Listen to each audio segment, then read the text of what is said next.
அங்க நான் என்ன சொல்கிறேன்னா, அவங்க இப்படி பொழைக்கிறாங்க, இவங்க இப்படி பொழைக்கிறாங்கன்னு அதை பார்த்து நம்ம பொறாமைப்படக்கூடாது, பெருமைப்பட்டுக்கணும்.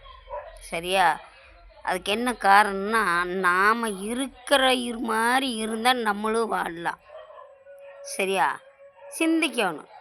அவங்க அப்படி பொழைக்கிறாங்க, இவங்க இப்படி பொழைக்கிறாங்கன்னா அவங்க கஷ்டப்படுறாங்க. அவங்க உடம்புல எத்தனை நரம்பு இருக்குதோ அத்தனை நரம்பும் சவுண்டு கேட்க பாடுபடுறாங்க. எல்லாம் சேர்ந்து பாடுபடுறாங்க. நம்ம நல்லா இருக்கணும், நாம் எல்லாரும் போல் வாழணும் அப்படிங்கிறதுக்காக நம்ம இருக்கணும். அப்படி பிழைக்கிறாங்க, இப்படி பிழைக்கிறாங்க, அதை செய்கிறாங்க, இதை செய்கிறாங்க. நம்ம 1008 ஐயவி தொழில் பண்ணுறோம்.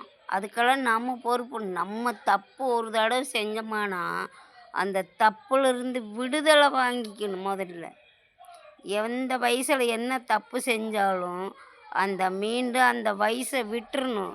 அந்த தப்பை விட்டு நாம் எப்படி இருக்கணும்னு முதல்ல யோசனை பண்ணணும்.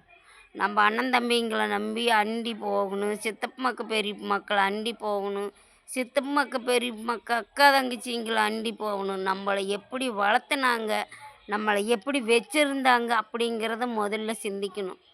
தம்பிள்ளையில பார்க்கலைனாலும் நம்மளை அவங்க நல்லா பார்த்துக்கிட்டாங்களே, சின்னதை பெருசு பண்ணுனாங்களேன்னு முதல்ல சிந்திக்க வேணும். சிந்திச்சா நம்ம அந்த மாதிரி பேசலான்னு எண்ணமே வராது. நம்மளுக்கு இவ்வளவு உப்பு தண்ணி கொடுத்தாங்கன்னா அது உயிருள்ள வரலையும் மறக்கக்கூடாது. அதுதான் நன்றி உள்ளதுக்கு அர்த்தம். இப்போ தெருவில் நாயும் போகுது, நாம் என்ன தான் பேசினாலும் இத்தனோண்டு சோறு வச்சா மீண்டும் நம்ம வாசலுக்கு வருது அவள் வைப்பான்னு. அந்த மாதிரி அதாவது 5 அறிவு உள்ள இதுக்கு கூட ஒரு இது இருக்குது. ஆனால் 6 அறிவு படித்தவங்களுக்கு உங்களுக்கு அறிவு இல்லை.